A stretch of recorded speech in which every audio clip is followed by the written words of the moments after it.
Chapter 1. Dante steps into the oppressive darkness, a void so profound it feels as though it could swallow him whole. The heavy silence wraps around him like a suffocating shroud, and he can almost sense the madness lurking just beyond the edges of his perception, ready to pounce on anyone who dares to linger too long. As he lowered himself cautiously to the ground, he was met with an unsettling sound that pierced the silence, an audible crunch reminiscent of stepping on a pile of ancient, brittle twigs long turned to stone. The noise echoed in the stillness, a reminder of the fragility surrounding him. A brilliant glow erupted from within him, radiating outward with an intensity that seemed to banish the encroaching shadows. The light surged forth, creating a shimmering barrier, a protective bubble that stood tall against the oppressive darkness. Even as his illumination raced outward, he could sense that it was not entirely eradicating the shadows. Instead, it felt as if he were merely displacing them, much like a diver creating a bubble underwater. The darkness receded with each pulse of his brightness, revealing the strange world he had landed in. As the light cascaded around him, he caught glimpses of unfamiliar shapes. The landscape unfolded in a breathtaking display, drawing him deeper into its depths even as he stood at the threshold of this newly revealed realm. The sound he had heard was not the familiar crackling of dry sticks underfoot, but rather the chilling crunch of ancient bones, brittle and fragile from years of decay, a sharp and unsettling crunch that reverberated with the brittle quality of long-buried bones disturbed from their ancient rests.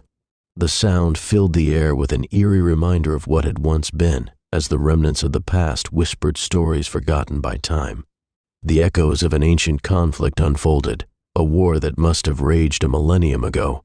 Piles of armor strewn around him, bodies decomposed long ago, most bones turned to dust, leaving only the dead steel that now lay in a vast sea of shells. Twisted, lifeless trees, their branches clawing at the darkened sky, like the desperate fingers of the damned. All around him, beasts lay silent. Enormous shells resembling a bizarre amalgamation of a beetle and a dragon dotted the ground. Their hulking forms, long bereft of life, created a surreal tapestry against the barren terrain. The shadows cast by these colossal remains stretched across the horizon, transforming the landscape into a grim, jagged mountain range that twisted menacingly against the sky. Dante's attention was set on the size of the war. He felt a deep curiosity pulse through him. How far beneath this battlefield would he have to delve to reach the untouched soil buried beneath? The thought weighed heavily on him, and he could almost hear the whispers of the fallen. This is a dead world. Why would they send her here? Dante pondered, a wave of despair washing over him as he surveyed the barren landscape. He started to look for the light. The light he wanted was that of his wife. There was no light, at least not close enough, or God forgive sufficient enough to be seen. Yet, amidst the pervasive darkness, he felt a distant energy, a flicker of something familiar that sent tremors through his soul. It was her energy, undeniably hers. He could almost feel it brushing against his consciousness like a gentle whisper.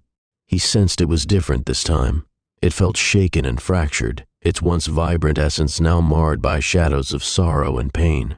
The realization gripped him like a vice, and he steeled himself.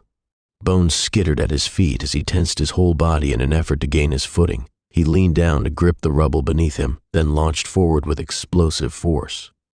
The sudden burst of energy echoed through the air, producing a resounding clap reverberating like thunder. An endless trail of rusted armor, bones, and dust trailed behind Dante as he raced toward the life force he knew was hers.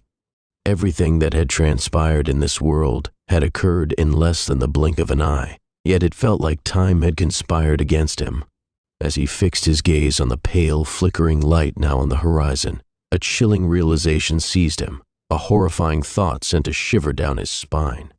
What if time runs much slower here than we had ever imagined? He murmured, his voice barely above a whisper. He instinctively shook his head, trying to dispel the notion like an unwelcome shadow. Yet deep down, he could not ignore the gnawing sense of dread that clung to him like a second skin. He had been too complacent, lulled into a false sense of security in a world of conflict and chaos. This man, who had witnessed the cataclysmic end of entire worlds, bore the scars of countless battles fought against the psychotic whims of capricious gods and the dark machinations of sinister cults. Each encounter had left an indelible mark on his soul, and while he had witnessed horrors too numerous to recount, he believed that it was hardly worth reliving. Nevertheless, amidst the chaos and destruction, he held on to a frail hope, a belief that not all people were inherently wicked, and that there still existed beings capable of genuine goodness and unwavering loyalty. This idea was what defined his actions when he saw the beaten and torn body of Lorraine, his wife, huddled in a small outcropping, which must have been the remains of a mountaintop. The sight of this made him once again think about the depth. How deep would he have to go? How many corpses and old rotted armor would he have to go through to reach the bottom? "What kind of place is this?" he muttered, as if the thought was so strong that he had to say it aloud. He took cautious steps forward, each footfall heavy with a growing sense of unease. There, lying motionless on the cold, hard ground, was Lorraine, his wife. The shock washed over him in waves eclipsing all rational thought. An unsettling stillness now replaces her once vibrant spirit.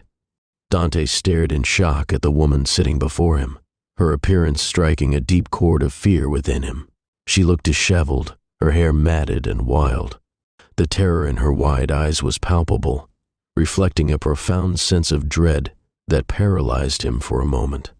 It was as if his mind struggled to process the reality of her presence. He even blinked, trying to convince himself he was not dreaming. His heart raced, matching the frantic rhythm of her breath as he felt a chill run down his spine. The woman's mouth quivered as she began to open it, but no words came forth. Only a silent gasp, a plea for help that resonated in the still air. Her expression shifted, an overwhelming sense of dread taking over her features. Lorraine's face initially mirrored the shock and disbelief that painted Dante's features as he continued to gaze at her. But soon, the horror that once held him captive morphed into something darker, rage. Lorraine's expression twisted, contorting into a mask of vengeance that sent a tremor through Dante's core. The sight of it, raw and unrestrained, was something he would wish to erase from his memory forever, a haunting image that would echo in his mind for the entirety of his long, uncertain life.